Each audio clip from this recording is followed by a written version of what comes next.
আসসালামু আলাইকুম সবাইকে, আশা করি সকলে ভালো আছেন।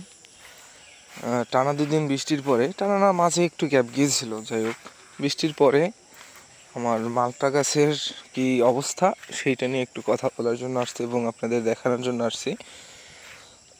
তো মালটা গাছগুলো যেন স্বস্তি পাইছে, ঠিক আছে, মানে এক মরুভূমির মতো অবস্থা হয়ে গেছিলো আমাদের, মানে একেবারে পানি দিতে পারিনি, পানির সংকট ছিল। তারপরে আপনার সারটা দেওয়া হয়েছে, তারপর পানি খুব কম দেওয়া হয়েছে, পানি দেওয়া হয়েছে অনেক কম, কিন্তু মালটা ছিল গাছে, ওদের খাদ্য চাহিদা বেশি ছিল। এখন আপনি গাছের গোড়াটা দেখলেই যেন মনে হবে যে ওদের পারফেক্ট হয়েছে, হ্যাঁ, ওদের একেবারে খুব সুন্দর এবং খুব ভালো হয়েছে, মানে ওদের একদম চাহিদা অনুযায়ী হয়েছে আর কি। তো আমার গাছের মালটাগুলো আশা করি এই বৃষ্টির পরে একটু চেঞ্জ হয়ে যাবে, মানে সাইজগুলো বড় হয়ে যাবে খুব, এবং পাশাপাশি আঙুরগুলোও আছে। কিন্তু আরেকটি বেশি বেশি সমস্যা হয়েছে, মনে করেন যাদের হচ্ছে ওই যে কোলায় ডাল ছিল, অথবা আপনারা বিল বললে বুঝবেন, অথবা মাঠ বললে বুঝবেন, মাঠে ঢালু জমি, যাদের ডাল গাছ ছিল, ডাল গাছ হচ্ছে এই বৃষ্টিতে ডালগুলো ভিজে গেলে আবার যখন রোদ পড়ে তখন ওই ডালগুলো ফেটে যায়, আর ফেটে ডালগুলো নিচে পড়ে যায়, তার মানে লস, তাই না, একটা ক্ষতি। তো যাই হোক, বৃষ্টি যেটা হয়েছে ওটা নিয়ে তোর কোনো কথা নাই, কিন্তু আমাদের বাগানের জন্য খুব ভালো হয়েছে, খুব ভালো।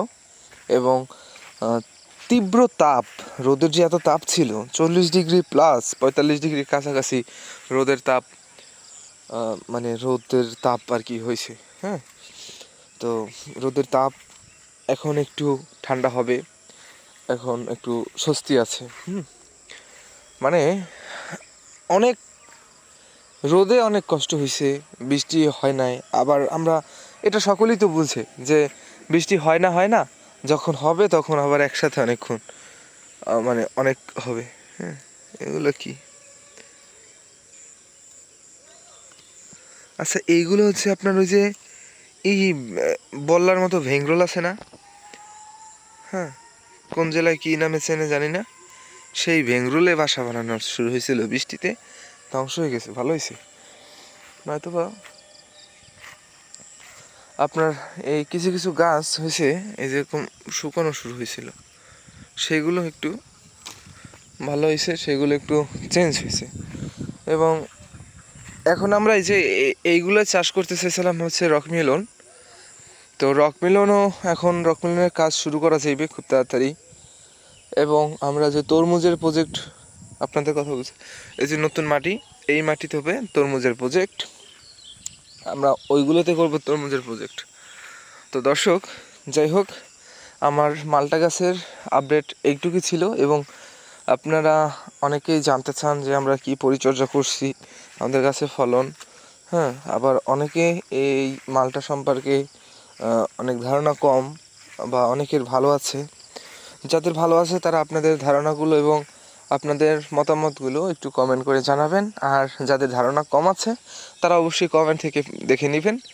এছাড়াও যদি আপনাদের কোনো কিছু মালটা কমলা সম্পর্কে জানতে ইচ্ছে হয়, অবভিয়াসলি আমার কাছে বলতে পারেন, কমেন্ট করেন, অথবা আমার স্ক্রিনে আমার চ্যানেল ডিসক্রিপশনে হচ্ছে আমার হোয়াটসঅ্যাপ নাম্বার দেওয়া আছে, চাইলে নক করতে পারেন। ধন্যবাদ, সকলে ভালো থাকবেন, স্বপ্নে কৃষি ইউটিউব চ্যানেলের পাশে থাকবেন, এবং আমাদের আঙুরগুলো যখন পাকবে সেগুলো খাওয়ার দাওয়াত রইল, মিষ্টি হবে ইনশাল্লাহ, আল্লাহ ভরসা, মিষ্টি হবে। যাই হোক, সবেমাত্র ফলগুলো আসছে, দেখি কি হয়। আল্লাহ হাফিজ, ভালো থাকবেন।